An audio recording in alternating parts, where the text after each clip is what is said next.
போட்டி என்பது இந்த 3 பேருக்கு மத்தியில தான். திமுக, அதிமுக கூட்டணி, தாவேகா. இதுல வந்துங்க தாவேகா தான் முந்தி இருக்கிறதா தேர்தல் அந்த வாக்குப்பதிவுக்கு பிறகு எனக்கு கிடைக்கிற பல தகவல்கள் தெரிவிக்கின்றன. ஏன்னா போன வருஷம் திமுக ஓட்டு போட்டிருப்பாங்க, இந்த வாட்டி தாவேகாவுக்கு போட்டாங்க.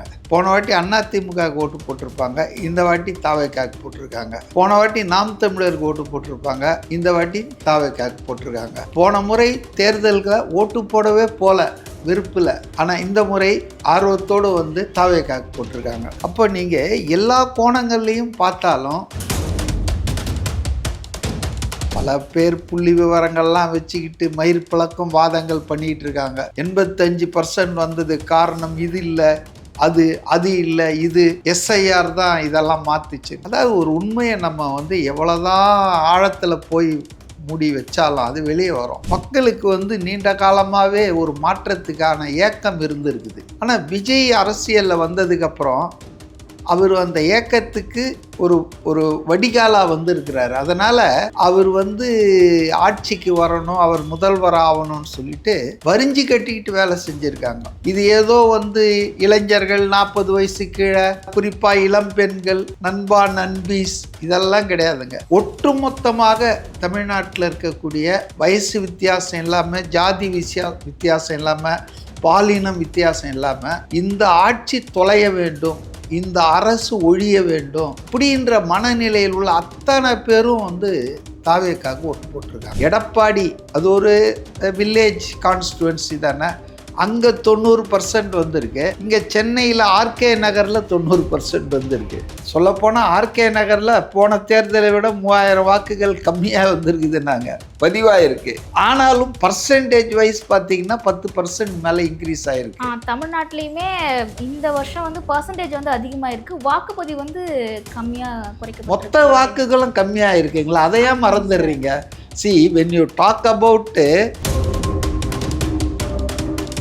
இந்த தேர்தல் என்பது ஒரு ஜனநாயக திருவிழா மாதிரி இருந்தது. இந்த ஃபெஸ்டிவல் ஆஃப் டெமோக்ரஸின்னு தான் இந்த தேர்தலை பார்க்கணும். தமிழ்நாட்டில் பல ஆயிரம் ரூபாய் செலவு பண்ணிக்கிட்டு ஒரு ஓட்டு போட வருவாங்க. சர்க்கார் படத்தில் வருவார் இல்லையா, அதை மாதிரி ஒரு ஓட்டு போடுறதுக்கு செலவு பண்ணிட்டு வந்திருக்காங்க. சென்னையிலிருந்து மட்டும் 19 லட்சம் பேர் போயிருக்காங்க வெளியூருக்கு. இப்போ இதெல்லாம் எதை காட்டுதுன்னா, அர்ஜி டு ஓட், நான் ஓட்டு போடணும், ஏன் இந்த ஆளை வெளியேற்றணும், இந்த ஆளை கொண்டு வரணும், அதானே இருக்க முடியும். அப்போ ஆட்சி மீதான அதிருப்தி, கோபம், விஜய் மீதான ஈர்ப்பு, நம்பிக்கை, எதிர்பார்ப்பு, இது ரெண்டும் சேர்ந்து தான் இந்த ஒரு எழுச்சிக்கு காரணம்னு நான் நினைக்கிறேன். சித்திரை ஒன் மீடியா நேயர்களுக்கு வணக்கம். இன்னைக்கு அரசியலை பற்றி பல கருத்துக்களை நம்ம கூட இணைஞ்சிருக்காரு அரசியல் விமர்சகர் மதிவணன் அவர்கள். வணக்கம் சார். வணக்கம்மா. சார், இப்போ தேர்தல் நடந்து முடிஞ்சிருச்சு. இதில் கட்சிகளுக்கிடையே நிறைய போட்டிகள்லாம் இருந்திருக்கு. இதில் எந்த கட்சி, அதாவது தாவேக்காவுக்கு எந்த அளவுக்கு வாக்கு சதவீதம் இருக்கும், பர்சன்டேஜ் எந்த அளவுக்கு இருக்கும்? நடந்து முடிந்த தமிழ்நாடு சட்டமன்ற தேர்தலில் ப்ராக்டிக்கலாக பார்த்தீங்கன்னா ஒரு 7 அணிகள் களத்தில் இருந்தது. ஆனால் அது மெயினாக 3 அணிகள் தான் பலமாக மோதிச்சு. அதாவது ரியல் ஃபைட் அப்படின்றது பிட்வீன் 3 ஃப்ரண்ட்ஸ் ஒன்லி. 2 ஃப்ரண்ட்டு தான். ஏன்னா தாவேக்கா தனியாக தான் நின்னாங்க, அவங்க எந்த கட்சியோடும் கூட்டணி வைக்கல. அதிமுக ஒரு 7-8 கட்சி, மத்தியில் ஆளும் பாஜக, திமுக சொல்லவே வேணாம், மாநில ஆட்சி அது ஆளுங்கட்சி, ப்ளஸ் ஒரு 24-25 கட்சிகளை வச்சுக்கிட்டாங்க. அதனால் போட்டி என்பது இந்த 3 பேருக்கு மத்தியில் தான். திமுக அணி, அதிமுக கூட்டணி, தாவேகா. இதில் தாவேகா தான் முந்தி இருக்கிறதா தேர்தல் அந்த வாக்குப்பதிவுக்கு பிறகு எனக்கு கிடைக்கிற பல தகவல்கள் தெரிவிக்கின்றன. ஏன்னா ஏராளமான பேர் மாறி ஓட்டு போட்டிருக்காங்க. மாறி அப்படின்னு சொன்னால், போன வருஷம் திமுக ஓட்டு போட்டிருப்பாங்க, இந்த வாட்டி தாவேக்காவுக்கு போட்டாங்க. போன வாட்டி அதிமுக ஓட்டு போட்டிருப்பாங்க, இந்த வாட்டி தாவேக்காவுக்கு போட்டிருக்காங்க. போன வாட்டி நாம் தமிழருக்கு ஓட்டு போட்டிருப்பாங்க, இந்த வாட்டி தாவேக்காவுக்கு போட்டிருக்காங்க. போன முறை தேர்தல்களை ஓட்டு போடவே போல விருப்பில், ஆனால் இந்த முறை ஆர்வத்தோடு தாவேக்காவுக்கு போட்டிருக்காங்க. அப்போ நீங்கள் எல்லா கோணங்கள்லையும் பார்த்தாலும் இன்றைக்கி வந்து ஒரு அரசின் மீதான கோபம், அதிருப்தி பலமாகவே வெளிப்பட்டிருக்கிறதா தான் நான் பார்க்குறேன். பல பேர் புள்ளி விவரங்கள்லாம் வச்சுக்கிட்டு மயிர் பிளக்கும் வாதங்கள் பண்ணிகிட்டு இருக்காங்க. 85% வந்தது காரணம் இது இல்லை, அது இல்லை, இது எஸ்ஐஆர் தான் இதெல்லாம் மாற்றுச்சுன்னு. அதாவது ஒரு உண்மையை நம்ம வந்து எவ்வளோதான் ஆழத்தில் போய் மூடி வச்சாலும் அது வெளியே வரும். இன்றைக்கி மக்கள் பொதுவாக இளைஞர்கள், பெண்கள் குறிப்பாக ஆர்வத்தோடு வந்து ஓட்டு போட்டதுக்கு காரணம் ஆட்சி மாற்றம் நிகழ வேண்டும் என்பது தான்னு நான் புரிஞ்சுக்கிறேன். என்னுடைய இது என்னன்னா இம்ப்ரெஷன், மக்களுக்கு வந்து நீண்ட காலமாகவே ஒரு மாற்றத்துக்கான ஏக்கம் இருந்திருக்குது. அந்த ஏக்கத்தை பூர்த்தி செய்யக்கூடிய ஆட்கள் இதுவரையில் கிடைக்காததால் அவங்க அப்படியே அமைதியாக இருந்தாங்க.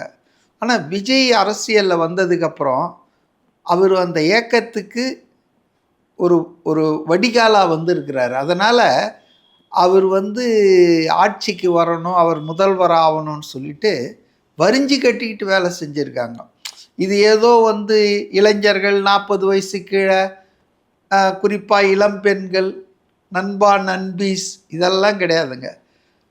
ஒட்டுமொத்தமாக தமிழ்நாட்டில் இருக்கக்கூடிய வயசு வித்தியாசம் இல்லாமல், ஜாதி வித்தியாசம் இல்லாமல், பாலினம் வித்தியாசம் இல்லாமல் இந்த ஆட்சி தொலைய வேண்டும், இந்த அரசு ஒழிய வேண்டும் அப்படின்ற மனநிலையில் உள்ள அத்தனை பேரும் வந்து தாவேக்காவுக்கு ஓட்டு போட்டிருக்காங்க. தாவேக்கா ஒரு புதிய கட்சி.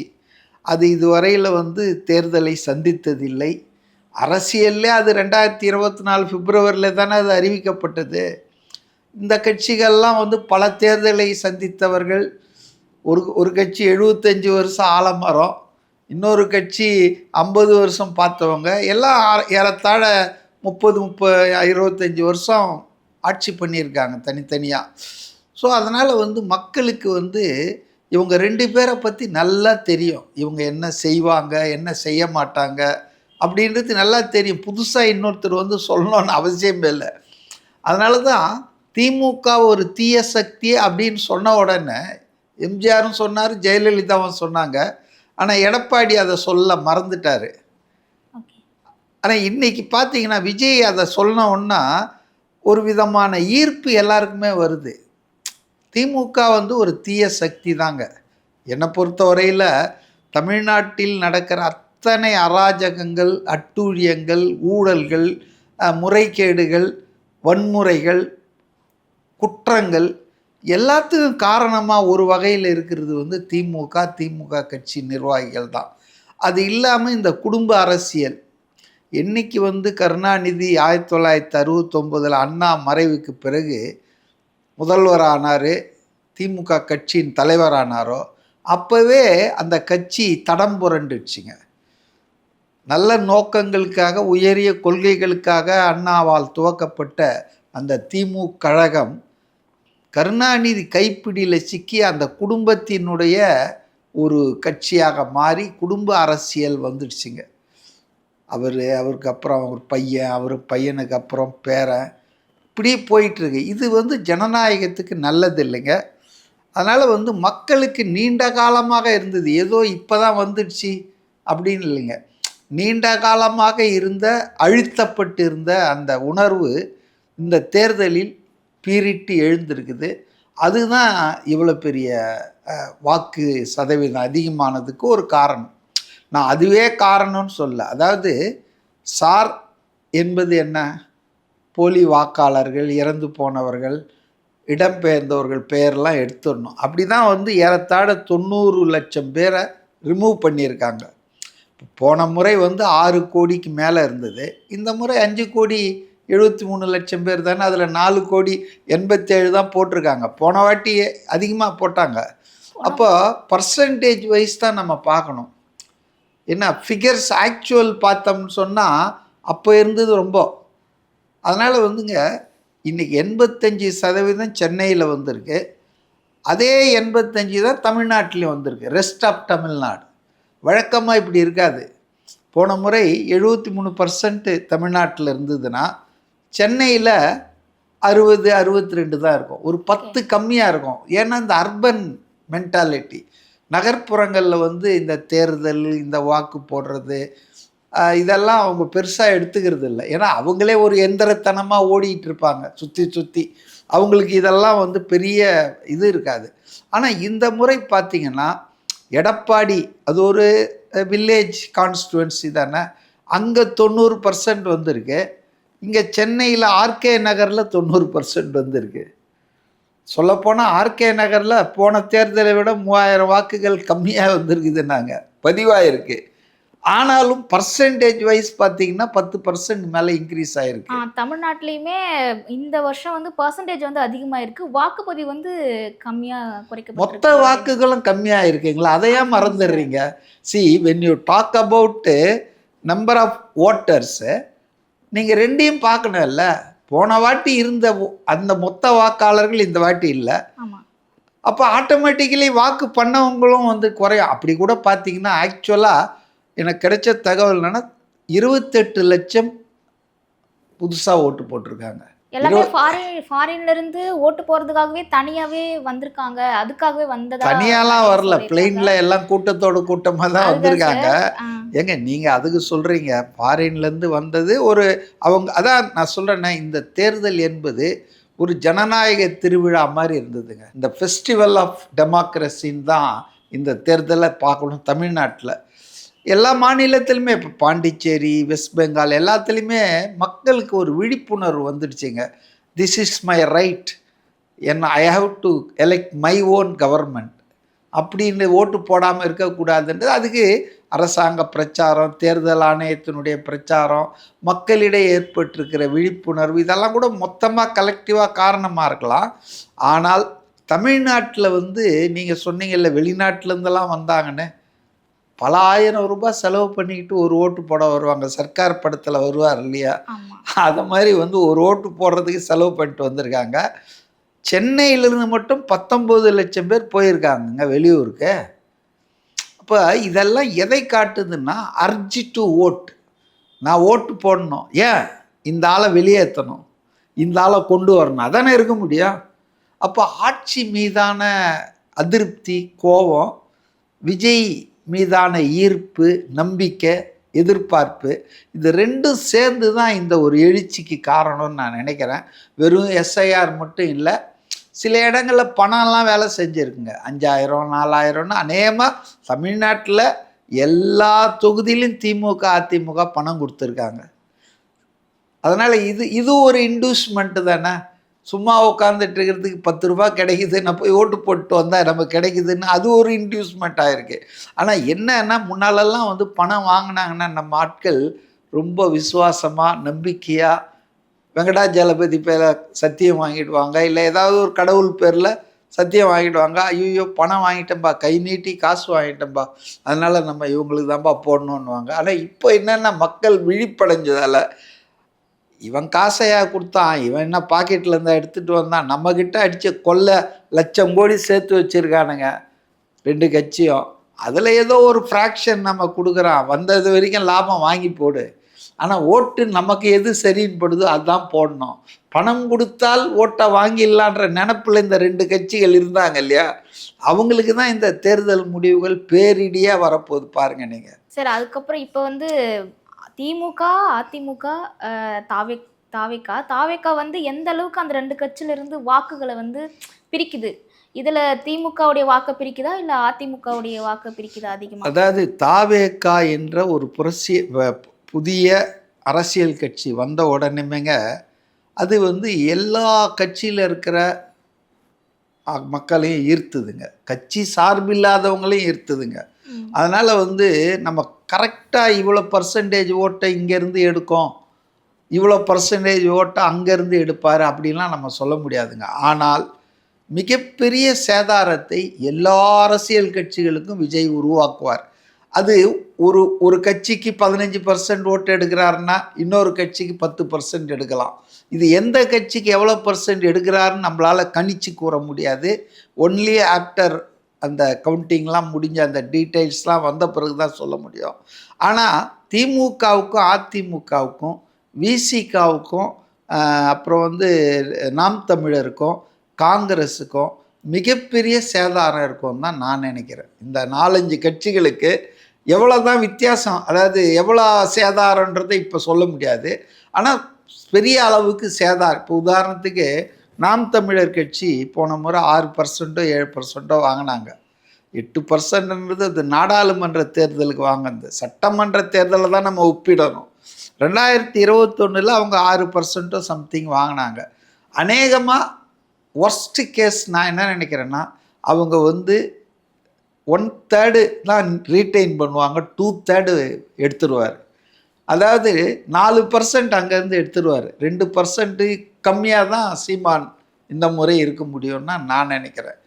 அதே போல் தான் வந்து விசிகாவும் பெருமளவுக்கு பாதிக்கப்பட போகுதுங்க.